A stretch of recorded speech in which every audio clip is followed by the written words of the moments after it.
Un livre ne devrait pas faire de vous une cible, mais en cet après-midi caniculaire, il faillit bien le faire. Que se passe-t-il lorsque l'autorité rencontre quelqu'un qui a enseigné à cette autorité comment se comporter en uniforme? La réponse allait se déployer sur un trottoir bondé, où les préjugés se heurteraient à la réalité et où la dignité tranquille d'une femme deviendrait une leçon inoubliable. L'air était lourd et humide au-dessus du boulevard des Saules, ce mardi après-midi, le genre de chaleur qui fait scintiller l'asphalte et monter les tensions.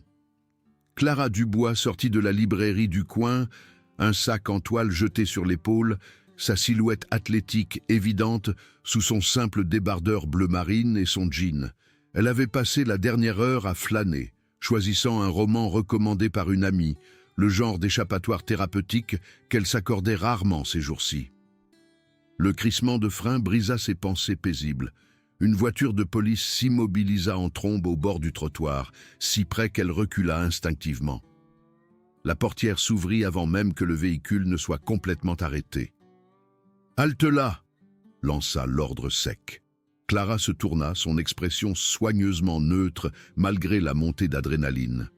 L'agent Nicolas Moreau s'approcha avec le genre d'assurance arrogante qui suggérait qu'il avait déjà décidé de la fin de cette rencontre. Son uniforme était impeccable, son insigne rutilant, mais quelque chose dans ses yeux contredisait le professionnalisme que son apparence promettait. « Puis-je vous être utile, monsieur l'agent ?» Clara garda sa voix égale, contrôlée. « Ce sac !» Il désigna du menton, sa main posée sur sa ceinture. « Vous avez le ticket de caisse de ce qu'il y a là-dedans ?» La question tomba comme une accusation. Autour d'eux, le flux de piétons commença à ralentir. Les têtes se tournèrent. Les téléphones sortirent des poches avec une facilité déconcertante. Le réflexe moderne de filmer plutôt que d'intervenir. « Je viens d'acheter un livre », répondit Clara, sa mâchoire se serrant presque imperceptiblement. « Y a-t-il un problème ?» La bouche de Nicolas esquissa quelque chose qui n'était pas vraiment un sourire. « Oui, il y a un problème. Nous avons eu des signalements de vol à l'étalage dans ce secteur, des femmes correspondant à votre description. » La phrase planait dans l'air comme une fumée. Clara sentit le poids familier de ces mots, les détails implicites qui constituaient votre description. Elle avait déjà fait face à cela sous différentes formes tout au long de sa vie. Mais savoir que cela allait arriver n'atténuait jamais la piqûre. « Je voudrais voir le ticket de caisse », continua Nicolas, s'approchant d'elle, envahissant son espace personnel. « Il est dans mon sac », dit Clara doucement, tendant la main vers la fermeture éclair. Lentement. Sa main se dirigea vers l'étui de son arme. Un geste théâtral qui fit halter plusieurs passants. Ses doigts s'immobilisèrent. La foule s'était épaissie. Un demi-cercle de témoins se formait sur le trottoir. Elle pouvait entendre leurs murmures, sentir leurs regards. Certains sympathiques, certains curieux, certains déjà en train de filmer. « Agent, je vais prendre mon ticket de caisse dans mon sac », annonça Clara clairement, chaque mot délibéré. « Je bouge, lentement. J'obtempère à votre demande. » Elle ouvrit la fermeture éclair du sac en toile avec des gestes mesurés, consciente que chaque mouvement était scruté, enregistré, potentiellement mal interprété. À l'intérieur se trouvait le roman de poche qu'elle venait d'acheter, sa couverture brillante et neuve, son portefeuille, une bouteille d'eau, un baume à lèvres, le contenu banal d'un après-midi ordinaire. Nicolas lui arracha le sac des mains avant qu'elle ne puisse récupérer le ticket. L'agressivité soudaine la fit reculer d'un pas. « Hé !» cria une voix dans la foule, mais personne n'avança. Il vida le contenu sur le capot de sa voiture de patrouille, avec une force théâtrale. Le livre glissa sur le métal brûlant et tomba sur le trottoir en béton. Les pages se plièrent. La tranche craqua de façon audible dans le silence estival. Le souffle de Clara se coupa. Ce livre, et ce titre en particulier, revêtait une signification au-delà de son histoire. Son père le lui avait lu quand elle était jeune, sa voix peignant des images dans l'obscurité de leur petit appartement. Il était décédé il y a 3 ans, et elle s'était enfin sentie prête à revisiter ses souvenirs. Maintenant, la couverture déchirée gisait sur le pavé sale. Elle se pencha pour le ramasser, ses mouvements lents et mesurés malgré la rage qui montait en elle. « J'ai dit de ne pas bouger », aboya Nicolas, sa main retournant à sa ceinture. « Je ramasse mes biens que vous avez endommagés », répondit Clara, sa voix tendue mais contrôlée. Elle avait appris il y a longtemps que montrer de la colère dans ces situations ne faisait que les envenimer. Mais l'obtempérance ressemblait à une capitulation, et elle avait assez capitulé. Une petite fille en robe rose se serrait contre la jambe de sa mère à proximité, les yeux écarquillés. « Maman, pourquoi il est méchant avec cette dame ?» La voix de l'enfant porta dans le silence tendu. « Chut, ma puce !» murmura la mère, serrant sa fille contre elle. Nicolas fouilla dans le portefeuille de Clara en sortant ses cartes de crédit, son permis de conduire. Il étudia chaque article comme s'il cherchait des preuves d'un crime qui n'existait que dans son imagination. « Tout semble en ordre », lança sarcastiquement une voix féminine depuis la foule. « Peut-être devriez-vous vous excuser et la laisser partir. » Le cou de Nicolas vira au rouge. « C'est une affaire de police.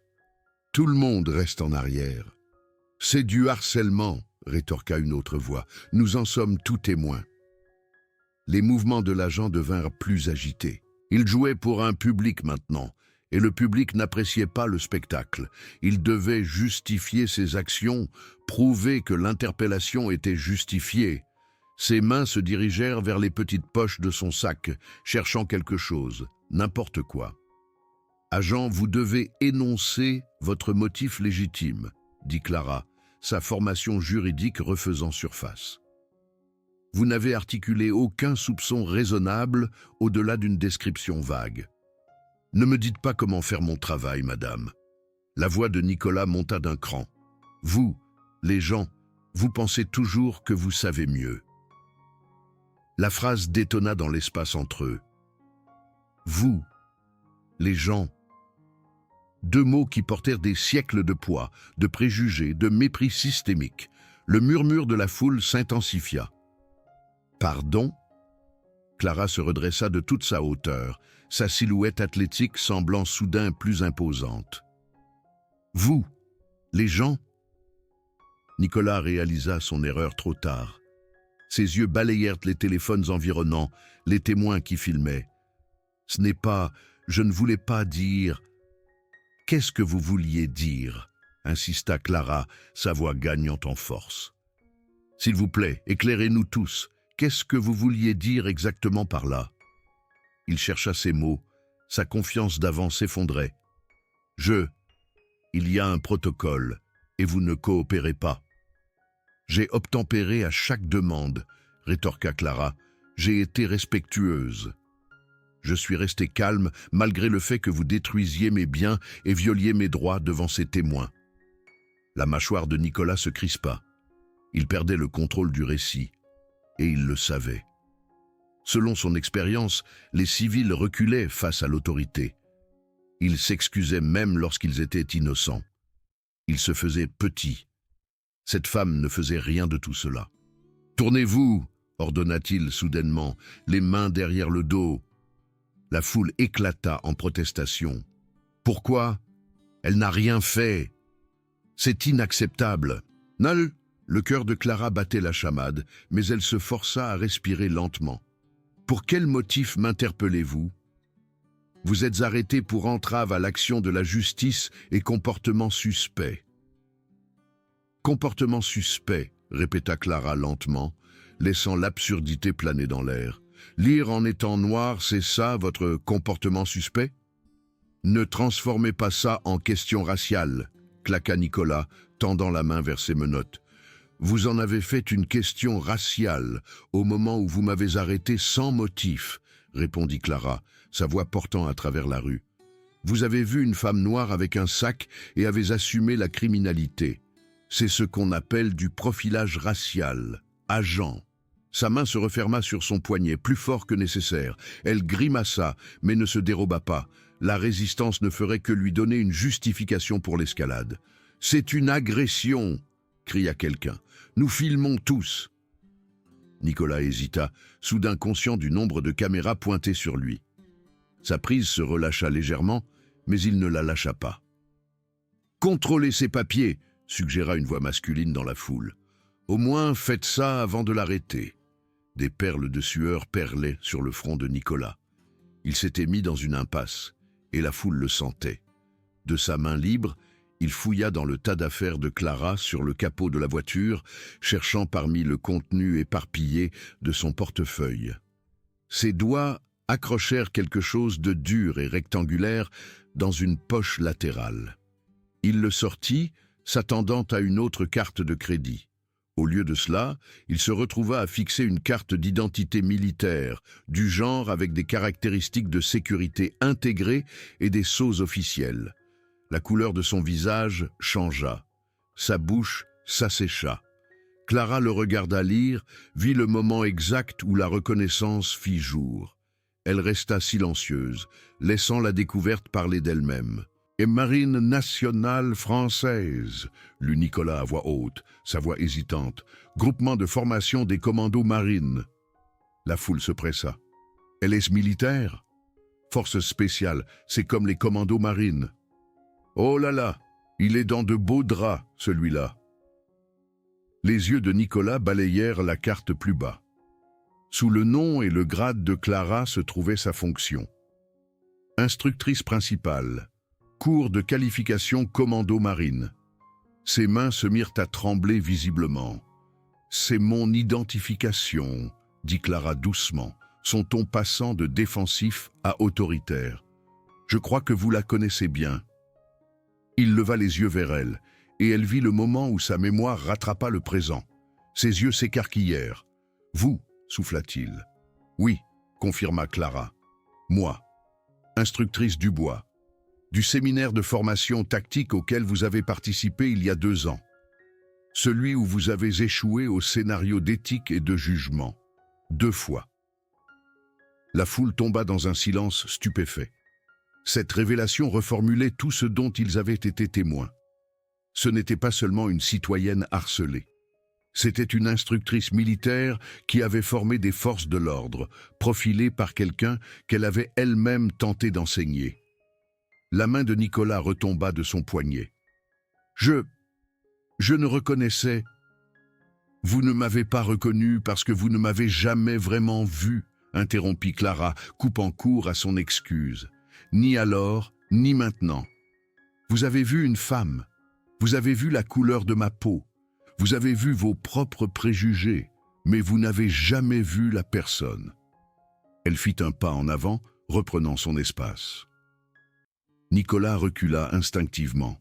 « Lors de mes sessions de formation, j'enseigne aux agents les biais implicites, » continua Clara, sa voix portant le poids de l'autorité professionnelle.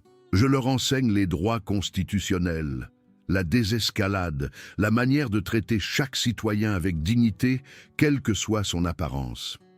Vous souvenez-vous de tout cela, agent Moreau ?» Son nom, prononcé à voix haute, le fit tressaillir. Elle se souvenait de lui. Malgré avoir enseigné à des centaines d'agents au fil des ans, elle se souvenait de son nom, de ses échecs, de son incapacité à séparer ses préjugés de son devoir. « Je suivais la procédure, » bégaya faiblement Nicolas. « La procédure » répéta Clara, le mot lourd de déception. « Votre procédure était d'arrêter une femme sortant d'une librairie sans motif légitime, de l'humilier publiquement, d'endommager ses biens, d'utiliser la force physique lors d'un simple contrôle d'identité. Dites-moi, quelle partie du manuel de procédure couvre cela ?» Il n'avait aucune réponse. Son assurance arrogante d'avant s'était complètement évaporée, remplacée par la posture d'un élève réprimandé pour avoir échoué à un examen de base. « Vous aviez le pouvoir dans cette situation, » dit Clara, sa voix baissant, forçant tout le monde à se pencher pour entendre. Un insigne, une arme, la présomption d'autorité. Et comment avez-vous utilisé ce pouvoir pour cibler, pour intimider, pour rabaisser ? Elle se pencha et ramassa son livre endommagé, le serrant contre sa poitrine.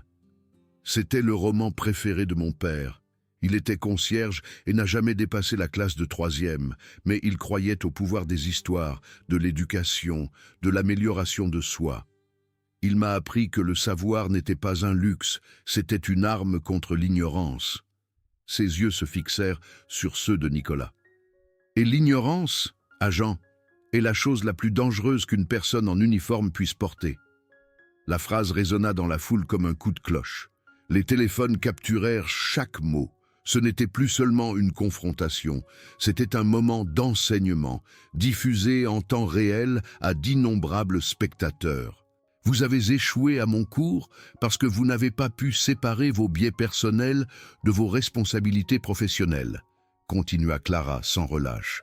J'ai écrit dans votre évaluation que vous aviez besoin d'une formation corrective sérieuse avant d'être autorisé à interagir avec des communautés diverses. J'ai recommandé une surveillance supplémentaire. Dites-moi, votre service a-t-il donné suite à ces recommandations ? Le silence de Nicolas fut une réponse suffisante. Je m'en doutais. Clara commença à ramasser ses affaires éparpillées, les replaçant soigneusement dans son sac. Vous savez quelle est l'ironie ? Je passe mes journées à former des opérateurs d'élite, à leur apprendre à voir au-delà des jugements superficiels, à évaluer les menaces en fonction du comportement et des preuves, non des préjugés. Et pourtant, me voici, jugé par quelqu'un qui n'a même pas pu réussir mon cours de base. Elle referma la fermeture éclair de son sac et le jeta sur son épaule. La foule resta transfixée, observant le renversement complet des dynamiques de pouvoir. « Je pourrais déposer une plainte officielle ?» dit Clara pensivement. « Je pourrais contacter votre chef de service, les affaires internes de votre département. J'ai des témoins, des enregistrements, des preuves documentées de profilage racial et d'usage excessif de la force. » Le visage de Nicolas pâlit. Sa carrière était en jeu et tous ceux qui regardaient le savaient. « Mais je ne le ferai pas », continua Clara, et un frisson de surprise parcourut les badauds. « Pas aujourd'hui. Au lieu de cela, je vais vous donner quelque chose de plus précieux qu'une réprimande. » Elle s'approcha, assez près pour que seul lui puisse entendre clairement ses prochains mots, bien que les téléphones à proximité puissent les capter. « Je vous donne un choix, agent Moreau. Vous pouvez apprendre de ce moment, ou vous pouvez le répéter. Vous pouvez reconnaître vos préjugés et travailler à les surmonter, ou vous pouvez continuer à être le genre d'agent qui rend les communautés moins sûres, le genre qui érode la confiance, le genre qui confirme tous les stéréotypes négatifs sur les forces de l'ordre. » Elle sortit son propre téléphone, ouvrant son application appareil photo. « Je documente aussi cette rencontre. Chaque détail. Je note l'heure, le lieu, votre numéro de matricule et la nature de cette interpellation. Ce dossier existera déposé avec mes observations professionnelles. » Nicolas retrouva sa voix, à peine un murmure. « Qu'allez-vous en faire ? » « Cela dépend entièrement de vous, » répondit Clara. « Si j'entends parler d'un autre incident similaire avec votre nom, si vous ne parvenez pas à retenir cette leçon, alors cette documentation fera partie d'un schéma, preuve de faute répétée. Mais si vous prenez réellement cela à cœur, si vous devenez l'agent que vous avez prêté serment d'être, alors peut-être que cela restera entre nous comme un rappel de qui vous ne voulez pas être. » Elle soutint son regard pendant un long moment, laissant le poids de la responsabilité s'installer sur ses épaules. « Le choix vous appartient, » conclut-elle. « Mais comprenez ceci, je veille, et je ne suis pas la seule. » Elle désigna la foule du geste, les dizaines de téléphones qui filmaient encore, les témoins qui se souviendraient de ce jour. Clara se tourna pour partir, les épaules carrées, la tête haute. Alors qu'elle passait devant la foule rassemblée, plusieurs personnes commencèrent à applaudir. Lentement au début, puis les applaudissements devinrent sincères. Quelqu'un cria « Merci pour votre service ». Une autre voix ajouta « Vous avez géré ça avec une telle dignité ». Une jeune femme, son téléphone toujours levé, arrêta doucement Clara. « Madame, ce que vous avez dit sur le savoir comme arme contre l'ignorance, c'était puissant. Puis-je partager cette vidéo ?» Clara marqua une pause, réfléchissant. « Oui, dit-elle finalement, mais si vous le faites, incluez ce message. Il ne s'agit pas d'un seul mauvais agent. Il s'agit de systèmes qui permettent à ce comportement de perdurer. Il s'agit du besoin d'une responsabilité réelle, d'une formation réelle, d'un changement réel. Assurez-vous que les gens comprennent cela. » La femme acquiesça sérieusement. « Je le ferai. Je le promets. » Alors que Clara continuait son chemin sur le trottoir, le soleil de l'après-midi projetait de longues ombres sur le pavé. Derrière elle, Nicolas restait figé à côté de sa voiture de police, entouré du contenu éparpillé de son sac qu'il n'avait pas fini de ramasser. Sa radio crépita avec un appel auquel il ne répondit pas. Un petit garçon tira la main de son père alors que Clara passait. « Papa, c'est une super-héroïne ?»